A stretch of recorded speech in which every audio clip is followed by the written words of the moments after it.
Y en esta época del año me imagino que una de las informaciones más demandadas sea la relativa a la berrea. Efectivamente. La verdad que sí, que nos llegan solicitudes de información de la berrea vía telefónica, por email o gente que directamente se acerca a nosotros para preguntar cómo pueden ver el espectáculo de la berrea. Hay quien viene y prefiere visitarlo por libre, pero también hay empresas de turismo activo. Eso es.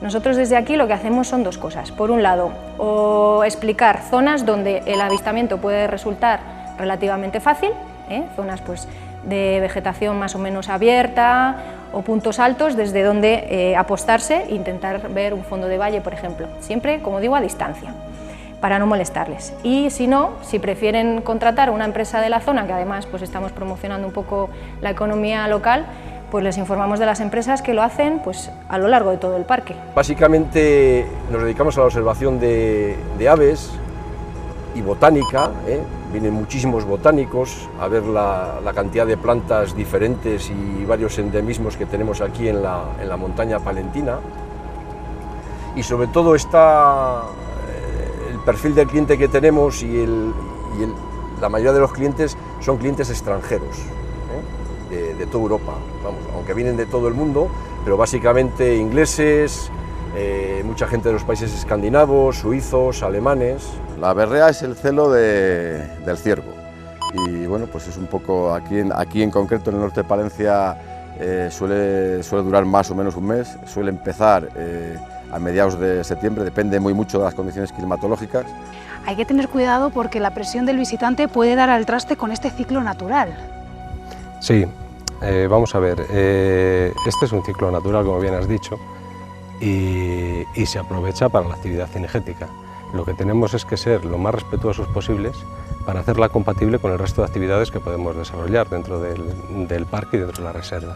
Laura, ahora que hemos dejado los coches ahí abajo, vamos a acercarnos poco a poco, hablando lo más bajo posible para no asustarles. Vamos a tratar de hacernos una aproximación hacia ellos para que podáis grabar alguno. Les hemos dicho que está muy flojita ya la berrea, pero vamos a tratar de aproximarnos a un par de ciervos que hemos visto ahí un poquito más adelante. En silencio. Sí, lo más en silencio posible.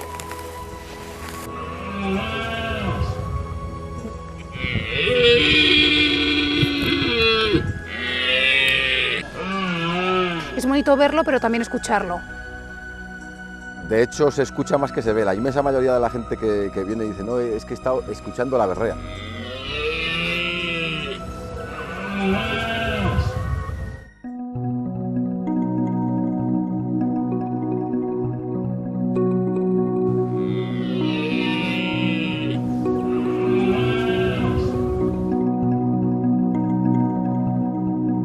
La montaña palentina es uno de los mejores lugares de Castilla y León para disfrutar del espectáculo natural de la berrea. Un punto privilegiado es este Campo Redondo de Alba. Aprovechamos el amanecer, con los primeros rayos de sol descubrimos un paisaje único y también escuchamos un concierto de bramidos sobrecogedor.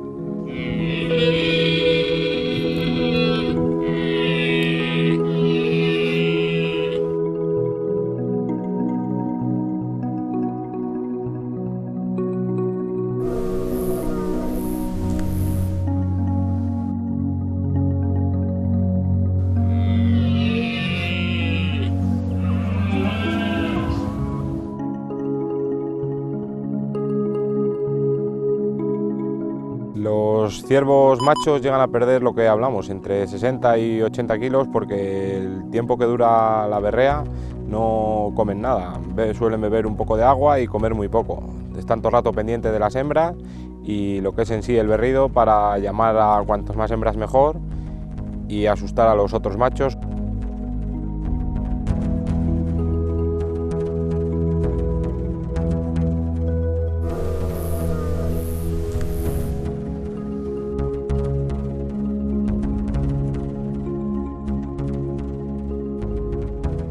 Aquí el tema es siempre venir nosotros antes, ver dónde suelen estar los venados y una vez que ya tienes localizado el sitio, venir casi a tiro fijo. Aunque aquí nunca un día es igual al siguiente. No, la gente va muy contenta, sobre todo primero ya cuando se baja del coche y les escucha, la sensación de oír unos venados berrando, como es el caso de ahora, ¿sabes? Pues ya simplemente te impresiona. Y ya cuando les enseñas 1, 2, 3 o incluso pues 50, 60, los que se pueda ver en el día, pues la gente se marcha encantada.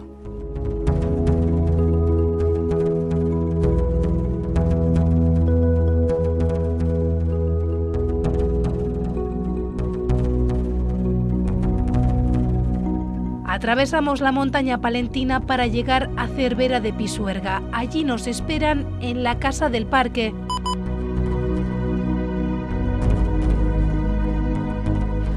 Hola Minerva. Hola, ¿qué tal? ¿Qué tal? Muy bien, encantada. Aquí en la Casa del Parque el turista encuentra toda la información que tiene que ver con el Parque Natural Fuentes Carrionas, Fuente Cobre, Montaña Palentina, ¿no es así? Así es, aquí pueden visitar lo que es el centro de interpretación, que al final pues es un museo de naturaleza para descubrir pues todas las joyas naturales que tenemos en la zona, ¿no? Y aparte les informamos de las rutas de senderismo que comportan pues todo lo que es la red de uso público del parque. Y en esta época del año me imagino que una de las informaciones más demandadas sea la relativa a la berrea. Efectivamente. La verdad que sí, que nos llegan solicitudes de información de la berrea vía telefónica, por email o gente que directamente se acerca a nosotros para preguntar cómo pueden ver el espectáculo de la berrea. Y es que aquí en la montaña palentina además hay lugares espectaculares para contemplar este ritual de la naturaleza salvaje. Pues la verdad es que sí, de oeste a este, desde Velilla hasta Barruelo, pasando por Cervera, de norte a sur, en general cualquier paisaje es bonito y bueno, está lleno de ciervos, con lo cual pues en la mayor parte del parque se puede apreciar ese espectáculo. El avistamiento está casi asegurado al 100%. Bueno, hay que ser... Por lo menos ver algo interesante. Sí, oírles es muy fácil. Sí que es verdad que hay mucha gente que viene y dice, ay, estuvimos oyéndoles pero fuimos incapaces de verle porque estaban metidos en el bosque, o a lo mejor ellos pensaban que acercándose iba a ser más fácil verles, pero les espantaron, ¿eh? Entonces siempre hay que guardar unas distancias y bueno, saber buscar un poquitín. Hay quien viene y prefiere visitarlo por libre, pero también hay empresas de turismo activo. Eso es. Nosotros desde aquí lo que hacemos son dos cosas. Por un lado, o explicar zonas donde el avistamiento puede resultar relativamente fácil, zonas pues, de vegetación más o menos abierta o puntos altos desde donde apostarse e intentar ver un fondo de valle, por ejemplo. Siempre, como digo, a distancia, para no molestarles. Y si no, si prefieren contratar una empresa de la zona, que además pues estamos promocionando un poco la economía local, pues les informamos de las empresas que lo hacen pues, a lo largo de todo el parque. Me imagino también que a lo largo de los últimos años se ha incrementado el número de turistas interesados en la berrea. La verdad que sí, que va creciendo exponencial. Es una pasada, sí, yo creo que mucho funciona el boca a boca, gente que repite y que luego va trayendo pues, a familiares, amigos, familias con niños pequeños que quieren disfrutar del campo también, entonces pues sí. ¿Qué recomendaciones deis desde aquí, desde la Casa del Parque, para el turista que venga a observar la berrea? Bueno, pues lo más importante es que en general en el Parque Natural no se puede circular con vehículos a motor, como norma general. Entonces hay que ir a pie y lo suyo es emplear las sendas del parque. O pistas forestales. Es muy peligroso salirse de esas pistas porque bueno, podemos tener un encontronazo con algún ciervo, por ejemplo, que en esta época están muy excitados y a lo mejor nos pegan un susto, ¿no? Evitar pues eso, salirnos de pistas, no circular con vehículos y siempre el avistamiento a distancia. Aquí tenemos un servicio de préstamo de prismáticos también, por si alguien pues, no tiene esos aparatos, pues para poderles disfrutar y observar un poco más de cerquita, pues pueden coger prestados los prismáticos y disfrutar de una experiencia, Minerva, inolvidable. Pues sí, la verdad que sí. La gente que consigue ver las peleas, los marcajes o incluso cuando montan a las hembras, pues la verdad es que eso no se olvida, porque además es un ruido unido con el paisaje general que tenemos aquí en la montaña palentina, es una experiencia única. ¿Es esta una de las zonas más interesantes de España para ver este espectáculo? Bueno, es una de las zonas buenas, pero bueno, en España la verdad que como naturaleza nos sobra por todas partes. Es un sitio, como te digo, que acompaña por los paisajes de bosques, por los paisajes de alta montaña. Hay otras zonas que a lo mejor es más fácil ver la berrea, pero al final no deja de ser pues una finca en donde están en semilibertad, que sí, aseguras mucho más, pero no tiene nada que ver a nivel de paisaje. Minerva, muchísimas gracias. Nada. Que vaya muy bien. Gracias a vosotros. Adiós. Salimos hacia el corazón del Parque Natural. Nuestro objetivo es llegar hasta la zona del Curavacas, a 1800 metros de altitud. En nuestra aventura nos acompaña Tino, un emprendedor que ha apostado por su tierra. Tino, tú tienes una empresa de ecoturismo. ¿A qué os dedicáis exactamente? Bueno, pues desde Dosaves, que es como se llama la empresa, nos dedicamos al turismo de observación de la naturaleza. ¿Qué es el turismo de observación de la naturaleza? Bueno, pues es aquel que utiliza los elementos que nos da la propia naturaleza para el uso y disfrute de él de una manera sostenible, sin interferir en lo que es la propia biología de lo que estamos viendo, ¿no?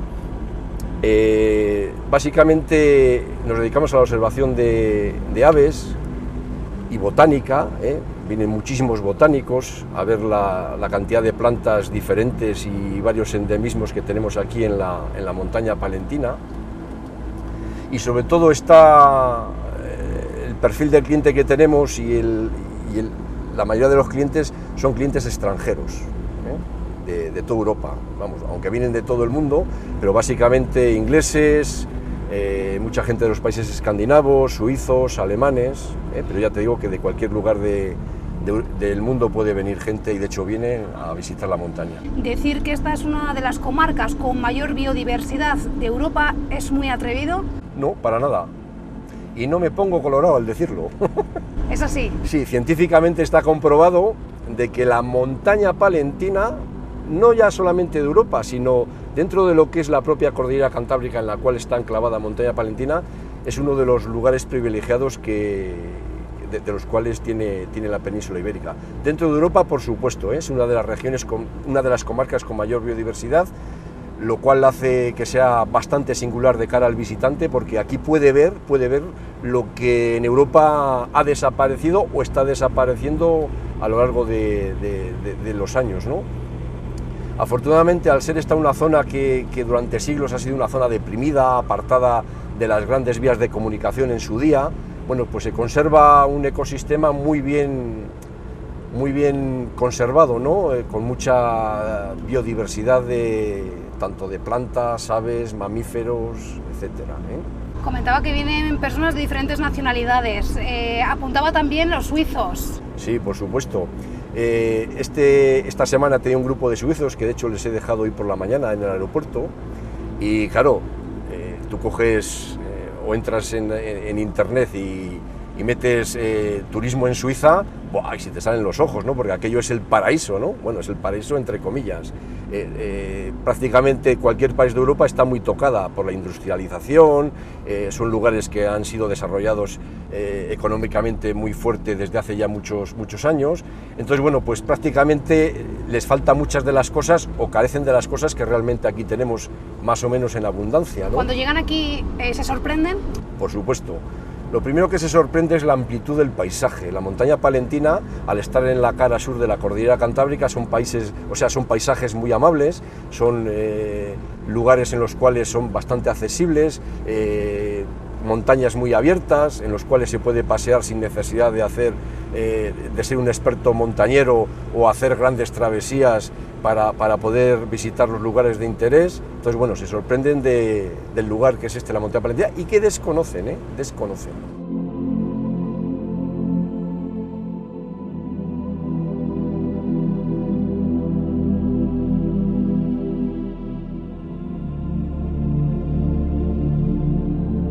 Algo que les llama mucho la atención al visitante que viene a la montaña palentina es, os voy a poner un ejemplo. Tú entras por Aguilar de Campoo y tienes un paisaje de piedemonte, así muy suave, con lo que se llaman las loras, ¿no? Que por cierto ahora es el Geoparque de las Loras, patrimonio de la UNESCO. Bueno, pues ese paisaje que es así, con mucha planicie, sin grandes elevaciones, eso ya le llama muchísimo la atención. Pero es que en cuestión de media hora estás al pie del pico Curavacas, al pie del pico Espigüete, en el macizo de Fuentes Carrionas, con picos que casi llegan a los 2.600 metros, con las mayores altitudes de la cordillera cantábrica. Entonces eso, en muy poco espacio de tiempo y en muy pocos kilómetros, el paisaje es muy cambiante, el paisaje es muy cambiante. Entonces eso le llama muchísimo la atención, sobre todo a los extranjeros, que tienen igual kilómetros y kilómetros con el mismo tipo de paisaje, ¿no? Eso aquí les llama muchísimo la atención, cómo cambia el paisaje en pocos kilómetros.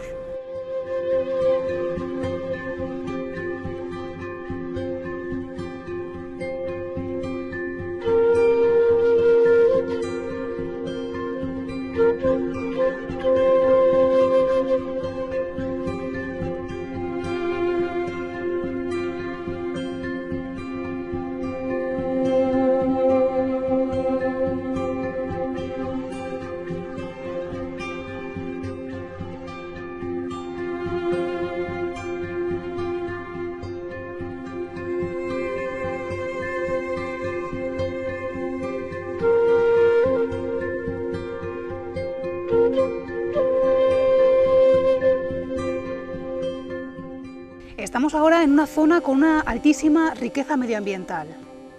Exactamente, así bien dicho, Laura. Nos encontramos en la umbría de Peñarredonda. Es un bosque, un hayedo, enclavado en las calizas del Carbonífero, pero con un estado de conservación muy alto.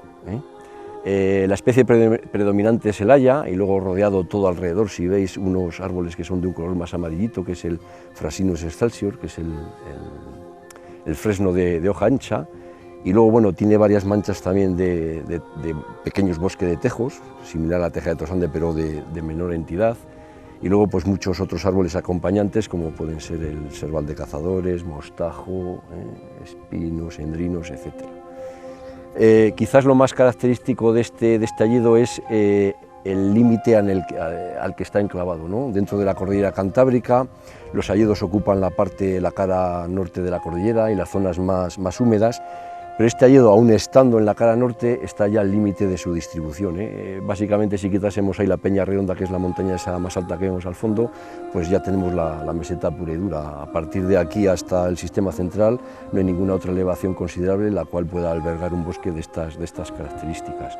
Valor ambiental que tiene, bueno, pues excepcional. Alberga una notable población de mamíferos muy interesantes, entre ellos, bueno, uno de los animales más amenazados de la península ibérica o de Europa, como es el oso pardo, y luego, bueno, pues todo un elenco de aves muy relacionados con el medio forestal, como puede ser el picamaderos negro, el pico mediano, muchas aves relacionadas con este tipo de hábitat. En cuanto a las plantas, es un lugar privilegiado porque alberga varias plantas endémicas. Cuando hablo de endémicas hablo que única y exclusivamente son de esta zona de la montaña palentina, como puede ser la Darba lebruni, que es una especie de planta que sale en el mes de marzo, muy interesante para los botánicos, y luego, bueno, pues otras muchas que estaríamos aquí mucho tiempo para poderlas describir, y que simplemente así dando un pequeño matiz de lo que puede albergar. Estamos escuchando ya la berrea desde aquí. Sí, efectivamente, cuando hemos venido ya se escuchaba algún macho, y fíjate que todavía es una hora un poco temprana, todavía aprieta un poco el sol, pero bueno, ya se ve, vamos, se intuye los machos ahí en el bosque intentando reclamar la atención de las hembras. Se suman a la visita Vicente y Bernardo, dos de los agentes medioambientales que mejor conocen el parque natural.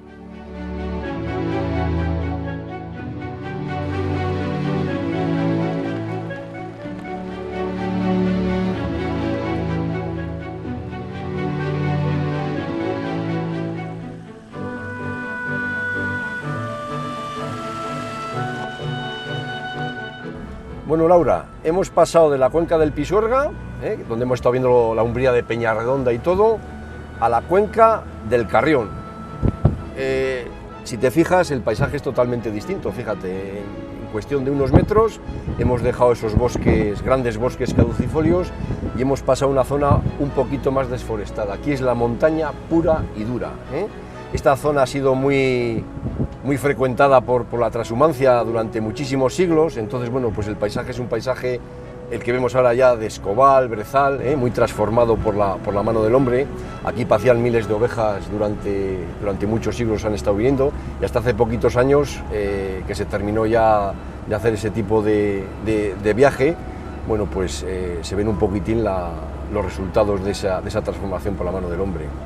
No por ello deja de ser un paisaje muy interesante, como bien decía, aquí estamos en la alta montaña, aquí están las mayores estribaciones, el Curavacas, el macizo de Fuentes Carrionas, el Pico Espigüete, que luego veremos más al fondo, y luego, bueno, pues tiene una riqueza también interesante, un poco distinta a la parte más que hemos estado viendo anteriormente, pero aquí las condiciones son, como yo digo, muy extremas. Aquí los inviernos son mucho más fríos, con muchas más nevadas. Aquí los animales y las plantas tienen que estar adaptadas a este medio tan hostil, pero bueno, no por ello deja de ser más interesante o menos interesante que el resto del parque.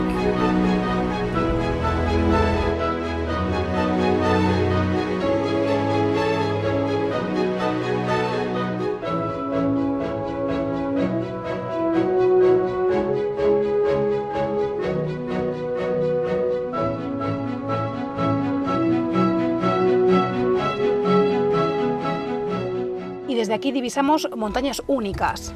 Efectivamente, Laura, como esta que tenemos ahí enfrente, que es el Pico Curavacas, y bien dicho, única.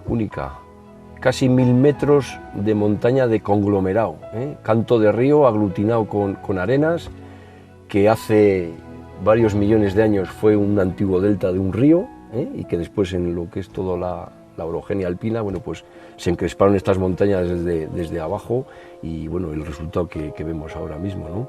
La verdad es que es una montaña llamativa, ese color que tiene verde, ¿no?, por los líquenes que albergan esas rocas de conglomerado.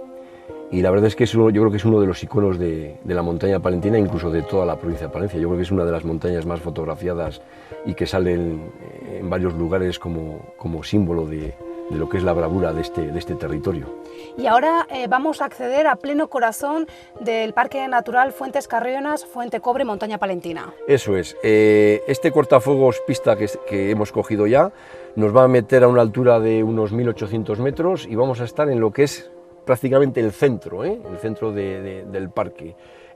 Vamos a tener a nuestras espaldas el Pico Curavacas, todo el macizo del Curavacas, Fuente Carrionas al fondo, todo el macizo del Espigüete y al frente pues tendremos toda la zona de la Peña, la divisoria entre lo que es ya la zona de páramos y el propio piedemonte de aquí de la cordillera. Pues vamos para allá. ¿Qué tal está el acceso? Bueno, el acceso con sí, con sa. No es que esté muy bueno, pero bueno, es lo que hay. El invierno no es que haya estropeado mucho el camino, pero la verdad es que son zonas en las cuales los temporales de agua y de nieve suelen estropear lo que son los accesos, pero bueno, esperemos que lleguemos.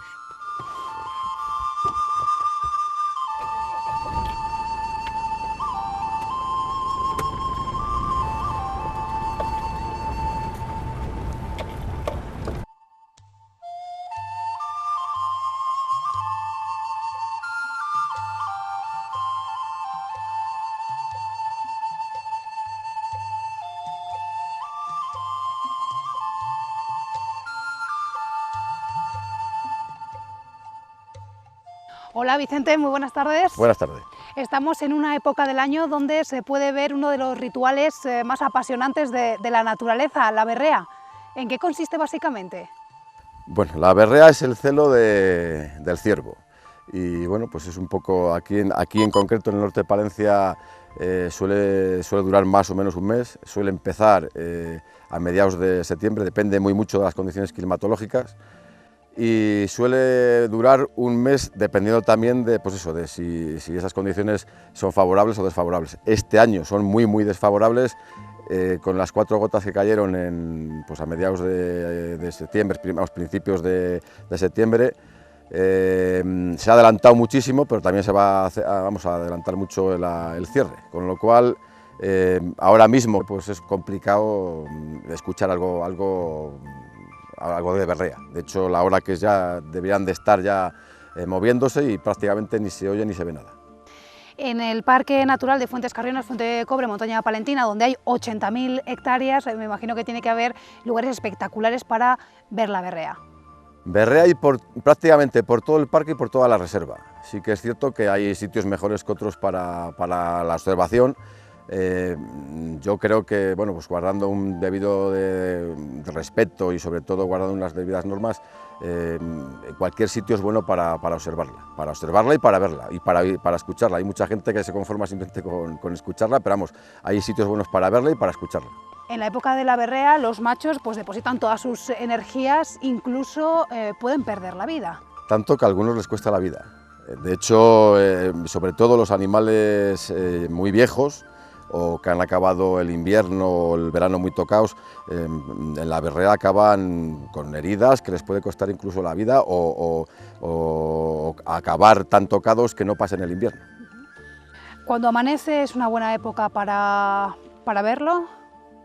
Cuando la berrea está muy activa, prácticamente se puede ver y escuchar durante todo el día. El problema es que ahora mismo con las condiciones que tenemos, prácticamente se reduce a 1 hora al amanecer y 1 hora al oscurecer. O sea, prácticamente durante el resto del día no hay berrea. O sea, no prácticamente, otros años con buenas condiciones están prácticamente berrando todo el día. ¿Desde cuándo hay ciervos aquí? Porque no se introdujo hace algunos años. El ciervo, al menos en tradición, digamos que no es autóctono de aquí, o al menos que la gente recuerde, vamos. Los romanos decían que mataban aquí ciervos, pero vamos, desde luego aquí se introdujeron por el ICONA, el Instituto para la Conservación de la Naturaleza, en el 1970, procedentes todos de una finca de Toledo que se llama Quintos de Mora, y hubo como se hicieron varias introducciones hasta que se empezó a cazar, digamos, a los 7 u 8 años de hacer, pero vamos, aquí llevan desde 1970. Primero fueron reservas nacionales, creadas por el ICONA, y después pasaron a llamarse reservas regionales desde la creación de las autonomías. Época de berrea, pero también de caza. O sea, justo cuando se están reproduciendo y están intentando mejorar la población, se les mata. Bueno, vamos a ver, yo creo que primero que en alguna época del año, digamos, hay que cazar. Aquí por tradición, prácticamente en todas las reservas de caza de Castilla y León, se caza en la época de la berrea. No solamente, aparte de que es una época espectacular para cazar y que los cazadores reconocen que así lo reconocen, yo creo que lo que hay que hacer es compatibilizar prácticamente pues todos los, todas las opciones que hay para ver la berrea, para disfrutar de la berrea, bien sea con carácter de avistamiento, bien sea con carácter cinegético. Lo que yo creo que todo dentro de un orden y con unas determinadas normas se puede hacer perfectamente compatible. Por otra parte, a nivel, en cuanto a la selección que hablabas, de hecho, es la mejor época, porque es en la que los bichos más se muestran, es la época en la que más se ve. Los machos salen, digamos, de sus escondites en esa época y es cuando más se ven. Entonces es la mejor época para seleccionar aquellos machos que se puede, digamos, sobre todo y principalmente por su edad, se pueden matar, y cuáles son los que hay que conservar. Entonces, digamos que los cazadores, cuando vienen aquí a cazar con nosotros, tienen claro que los que decidimos, o los que se deciden, es un poco de mutuo acuerdo, pero los que deciden qué piezas se conservan y qué piezas se matan, digamos, un poco somos los profesionales. Los cazadores tienen que tener la licencia pertinente. En cuanto a documentación, lo que nosotros exigimos aquí a todos los cazadores que cazan, lo primero, todos van acompañados como mínimo por un profesional, uno o varios profesionales. Y lo primero que hacemos es el tema de documentación.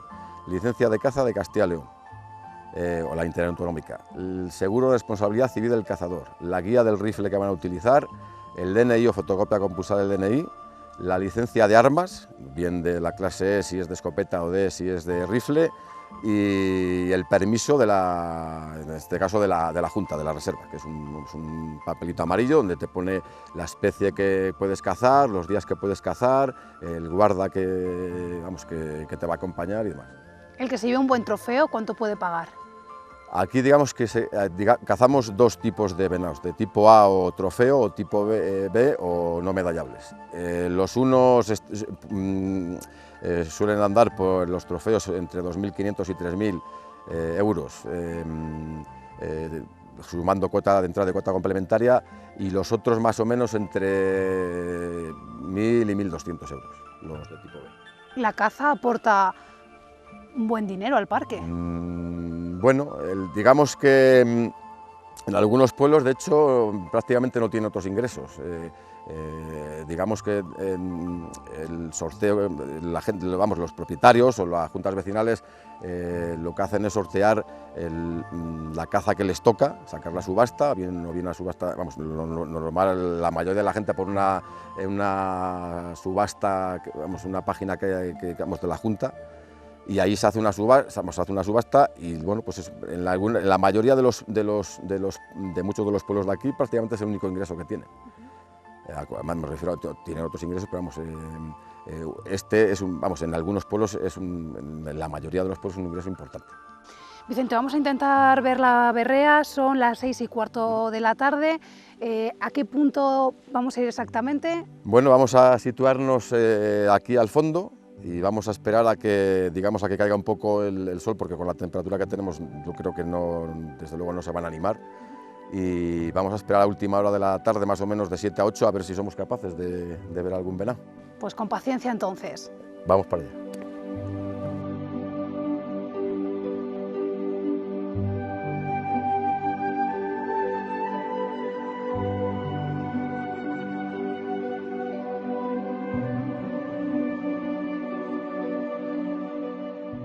Bernardo, buenas tardes. Hola, buenas tardes, Laura. Hay que tener cuidado porque la presión del visitante puede dar al traste con este ciclo natural. Sí, vamos a ver, este es un ciclo natural, como bien has dicho, y se aprovecha para la actividad cinegética. Lo que tenemos es que ser lo más respetuosos posibles para hacerla compatible con el resto de actividades que podemos desarrollar dentro del parque y dentro de la reserva. Como bien habéis dicho antes, este es un parque natural que son unas 80.000 hectáreas, con lo cual yo creo que hay espacio suficiente para desarrollar todas las actividades que se pueden llevar a cabo dentro de él. Bien la actividad cinegética, como habéis hablado ya con el compañero, como la actividad de avistamiento de fauna, de flora, de paisajes, como habéis hecho también con los profesionales que se dedican a ello, y como podía ser en esta época que empieza a ser la época buena, la época otoñal, la época de campaña micológica, de recogida micológica, que también genera un importante ingreso de personas que se desplazan. Este año es atípico, es un año muy difícil para todas estas cosas debido a la sequía, pero es otra actividad que es perfectamente compatible. Hay que ser respetuosos en el parque, cumplir las normas. Sí, por supuesto, eso sin duda. Vamos a ver, el parque cuando se creó, uno de sus principales objetivos era la difusión y el disfrute de la naturaleza, que viene recogido en la Constitución, que es un derecho de todos los españoles disfrutar de este medio ambiente. Entonces, la principal función del parque es conservar esa naturaleza para el disfrute de todos los ciudadanos. Eso tiene que ser compatible con las actividades que tradicionalmente se venían desarrollando por la gente que habita el parque. Eso lo tenemos que hacer compatible con el resto de actividades que nos han ido llegando. Todo este turismo de naturaleza, que es bienvenido, que pueden tener una buena cabida en este sitio, tiene que ser compatible con la caza, tiene que ser compatible con la actividad cinegética, como decía, tiene que ser compatible con el disfrute de cuando empieza a nevar, de la nieve, del senderismo. Todo eso debemos de ser conscientes, tanto los que trabajamos aquí como los que vienen a visitarnos, de hacerlo compatible, de conseguir que si yo vengo a disfrutar de un paseo por el campo, no moleste al que está desarrollando una actividad cinegética perfectamente autorizada y legal. Es más, sí que pido que la gente que viene a hacerlo se deje aconsejar. Hay casas del parque, hay muy buenos profesionales que se dedican a llevar a esos turistas, a llevarles a los mejores sitios, siendo muy respetuosos con la conservación y dando muy buenos consejos, por parte nuestra, de los agentes medioambientales, de los celadores, para compatibilizarlo. Una cosa que se está dando también, que está ocurriendo con el aumento de visitantes al parque de senderistas, es la llegada de estos senderistas de forma libre, por su cuenta, que es lo que a todos nos gusta, pero es bueno saber dónde vas a ir. Saberlo tú, decírselo a alguien, porque en ese sitio se puede estar desarrollando otra actividad, como puede ser la actividad cinegética. La actividad cinegética se realiza con un arma. Puede ser peligroso. Puede ser peligroso, entonces lo que pedimos a esos visitantes es que se hagan visibles, o sea, que lleven prendas de alta visibilidad, que sean visibles a distancia y que procuren mantener esas rutas por los caminos, por sitios donde sean visibles. Imagino que también en esta época cualquier sobresalto puede hacer que el animal tenga un comportamiento diferente. Sí, eso también puede ocurrir, no solamente eso. El llegar de forma descontrolada, de forma muy numerosa en determinados días a una zona en la que la berrea se está desarrollando bien, el que entren un par de personas muy próximos a ellos, lo que va a hacer es que ese grupo de ciervos que están en su momento álgido del celo se van a marchar de allí, se van a ir de allí. No solamente te va a privar de verles a ti, que has ido allí, que te has querido meter encima de ellos, sino has privado de ese disfrute a todos los que puedan estar en la ladera de enfrente. Por eso lo que pedimos es que sean, tratar de regular, de buscar unos sitios adecuados donde sea compatible el avistamiento con la actividad cinegética, con el desarrollo natural de esas especies. Vamos a intentar ver la berrea, ya estamos escuchando algo desde aquí, tenemos que ser silenciosos, tenemos que ir con cuidado, ¿no? Exacto. Esa es una de las cosas que buscamos el tratar de causar el menor ruido posible dentro del campo, por eso dentro del parque natural la circulación con vehículos a motor está muy restringida, solamente se limita a unas pocas pistas y de hecho yo creo que hay que incluso llegar a replantearse hasta qué sitio se puede llegar con un vehículo. No solo hasta qué sitio, sino qué cantidad de vehículos y en qué épocas. Eso creo que debe de regularse y llegar al momento en que se regule para poder mantener este buen estado de conservación y poder disfrutar todos de esta naturaleza que tenemos.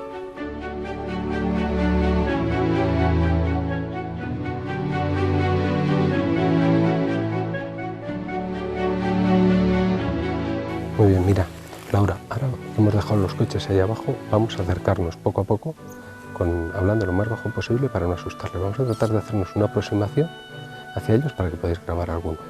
Les hemos dicho que está muy flojita ya la berrea, pero vamos a tratar de aproximarnos a un par de ciervos que hemos visto ahí un poquito más adelante. En silencio. Sí, lo más en silencio posible.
Bueno, está anocheciendo, llevamos un rato aquí, hemos visto lo poco que queda de berrea.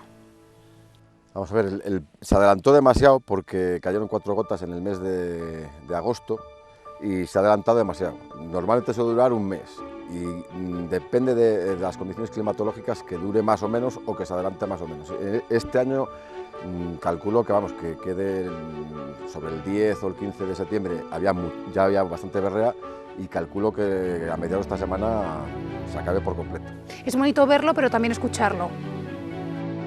De hecho, se escucha más que se ve. La inmensa mayoría de la gente que viene dice, no, es que he estado escuchando la berrea, porque realmente verse, como no tengas unos buenos equipos y vamos, me refiero de óptica y demás, la gente, de hecho, te encuentras a la gente a las 12 de la mañana escuchando la berrea. O sea, no van a ver, van a escuchar la berrea.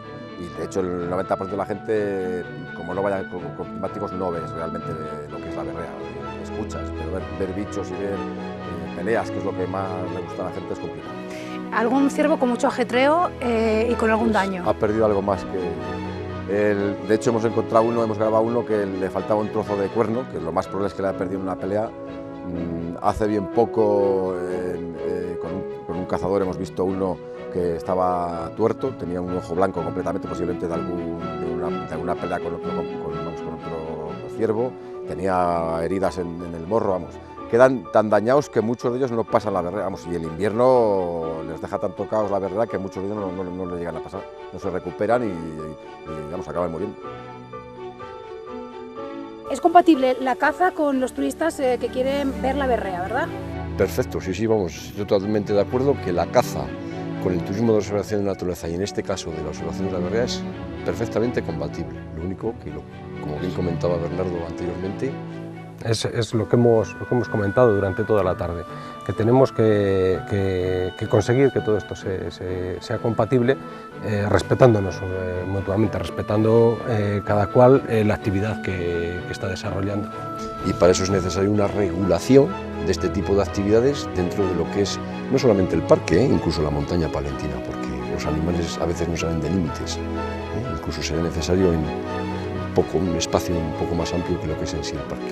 Sí, y en ello estamos, eso es lo que pretendemos, esa es nuestra función también, una de nuestras funciones, que es controlar que esa regulación se lleve adelante y se tenga en cuenta.